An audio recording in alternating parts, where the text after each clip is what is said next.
السلام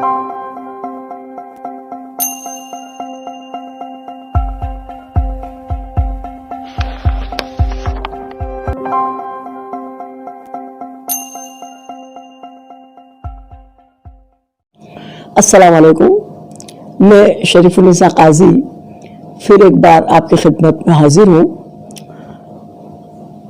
ایک نئے موضوع کو لے کر۔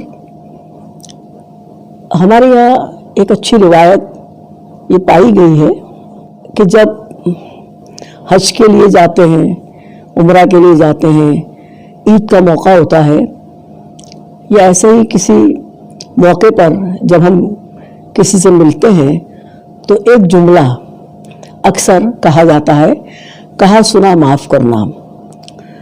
معافی مانگنا بہت اچھی بات ہے، اور اگر کوئی ہم سے معافی مانگتا ہے تو اس کو معاف کر دینا یہ بھی ایک اچھی بات ہے۔ لیکن ایک بات جو میرے ذہن میں آتی ہے وہ یہ ہے کہ ہم کسی کی معافی مانگنے کا انتظار کیوں کریں؟ ہم خود سامنے جا کر کیوں اسے معاف نہ کر دیں؟ یہ جو بات میں کہہ رہی ہوں اس میں ایک بڑی حکمت چھپی ہوئی ہے۔ جب کسی کی طرف سے ہماری دل شکنی ہوتی ہے یا ہمیں کوئی نقصان پہنچتا ہے تو یا تو ہم اسی وقت اس کو جواب دے دیتے ہیں، بدلہ لے لیتے ہیں۔ یہ جو صورتحال ہے یہ تھوڑی خطرناک ہوتی ہے، کیونکہ وہ جو بدلہ ہے، وہ جو جواب ہے، وہ کبھی کبھی ہمارے رشتوں کو نقصان پہنچاتا ہے۔ کئی مرتبہ تو خون خرابے کی، مار پیٹ کی نوبت بھی آ جاتی ہے۔ اور کبھی ایسا ہوتا ہے کہ کسی سے ہم کو کوئی نقصان پہنچتا ہے یا دل شکنی ہوتی ہے تو اس وقت تو ہم کچھ جواب نہیں دے پاتے، لیکن اس سے بدلہ لینے کے موقع کا انتظار ضرور کرتے ہیں۔ اور جب ہمارے ذہن میں یہ بات آ جاتی ہے کہ مجھے اس بات کا اس کو جواب دینا ہے یا بدلہ لینا ہے، تو وہ جو بدلہ لینے کے موقع کا انتظار ہے وہ ہماری زندگی کے سکون کو غارت کر دیتا ہے۔ ہمارا وقت بھی ضائع ہوتا ہے اور اس شخص کے ساتھ ہمارے رشتے جو ہیں اس میں بھی ایک درار آ جاتی ہے۔ صرف اسی کے ساتھ نہیں، لیکن اس سے منسلک جو لوگ ہیں ان کے ساتھ بھی ہمارے رشتے جو ہیں ان پر بھی اثر پڑتا ہے۔ کبھی کبھی جس شخص سے ہم کو نقصان پہنچتا ہے اس سے بدلہ لینے کی حیثیت ہم نہیں رکھتے، ایسا بھی ہوتا ہے۔ اور ایسی صورت میں ہم کو زیادہ جھنجھلاہٹ ہوتی ہے، ہمارے دل میں اس کے لیے حسد اور کینہ، بغض یہ جنم لیتا ہے۔ کبھی کبھی کسی شخص سے ہم کو یہ خطرہ رہتا ہے، یہ خوف رہتا ہے کہ وہ دوبارہ بھی ہم کو نقصان پہنچا سکتا ہے۔ یہ تمام صورتحال سے نکلنے کا جو ایک طریقہ ہے وہ یہ ہے کہ ہم سب کچھ بھول کر جس نے ہم کو نقصان پہنچایا ہے، جس نے ہماری دل شکنی کی ہے، اس کو ہم معاف کر دیں۔ معاف کر دینے سے خود بخود ہمارے رویے میں ایک تبدیلی آتی ہے، اور جو ہمارا حریف ہے، جو سامنے جو شخص ہے، وہ اس رویے کی تبدیلی کو محسوس کرتا ہے اور دوبارہ ہمارے رشتے جو ہیں وہ جڑ سکتے ہیں، ہموار ہو سکتے ہیں۔ اس لیے معاف کر دینا اس میں بڑی حکمت چھپی ہوئی ہے۔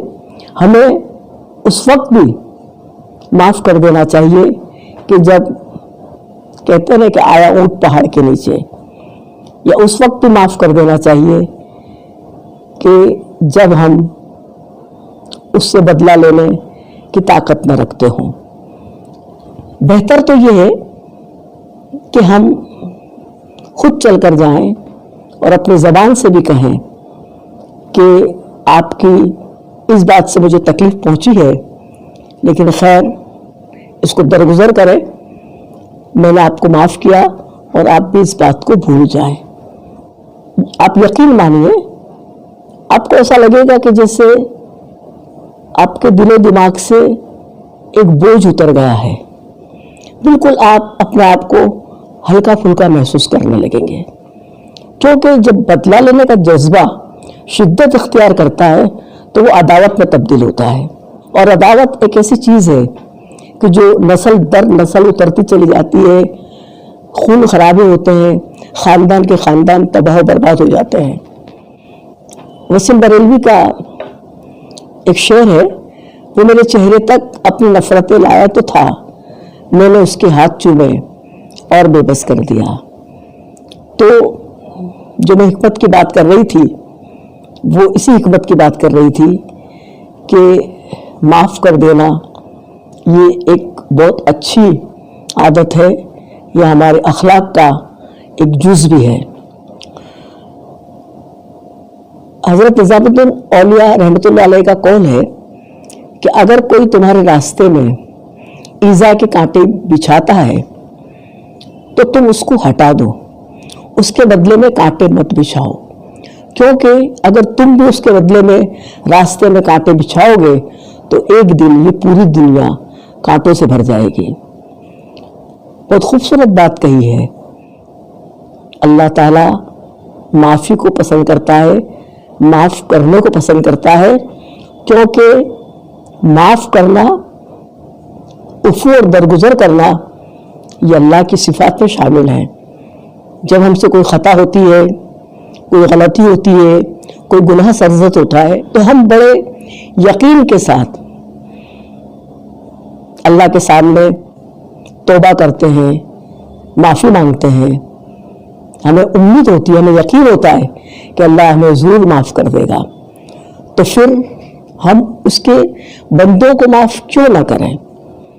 قرآن شریف میں سورہ نور میں اللہ تعالیٰ کا ارشاد ہے، اور چاہیے کہ لوگ معاف کریں، درگزر کریں۔ کیا تم نہیں چاہتے کہ اللہ تمہاری مغفرت فرمائے؟ آپ صلی اللہ علیہ وسلم کی سیرت پاک کا جب ہم مطالعہ کریں گے تو ہمیں بیسیوں ایسے قصے دیکھنے کو ملیں گے کہ جب آپ صلی اللہ علیہ وسلم نے آپ کو پریشان کرنے والوں کو نہ صرف معاف کیا بلکہ ان کی مدد بھی فرمائی ہے۔ فتح مکہ کے بعد جب آپ صلی اللہ علیہ وسلم سے دریافت کیا گیا کہ مکہ شریف کے ان لوگوں کے ساتھ کیا سلوک کیا جائے، مکہ شریف کے وہ لوگ کہ جنہوں نے آپ کو اور آپ کے ماننے والوں کو اس حد تک پریشان کیا تھا کہ آپ صلی اللہ علیہ وسلم ہجرت کر کے مدینہ شریف تشریف لے گئے تھے، مکہ شریف کے ان لوگوں کے لیے تب آپ نے جواب دیا کسی سے کوئی بدلہ نہیں لیا جائے گا۔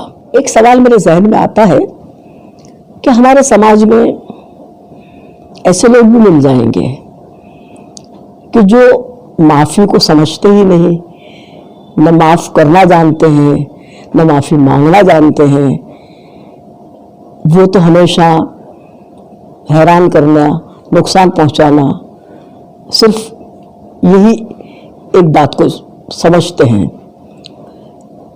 ایک حکایت میں اس سوال کا جواب مل جائے گا۔ ایک صبح ایک بچے نے اپنے دادا سے دریافت کیا، دادا جی رات کو آپ کرا رہے تھے، آپ کو کیا تکلیف تھی؟ دادا جی نے کہا، بیٹا رات کو میں عشاء کی نماز پڑھ کے لوٹ رہا تھا تو مجھے ایک کتے نے کاٹ لیا۔ بچے نے تعجب سے پوچھا، آپ کو کتے نے کاٹ لیا؟ ہاں بیٹا، اور وہ زخم مجھے پریشان کر رہا تھا، اس کی تکلیف سے میں کرا رہا تھا۔ تو پھر دادا آپ نے بھی کتے کو کاٹ لیا ہوگا؟ دادا جی اپنے پوتے کی معصومیت پر مسکرا دیے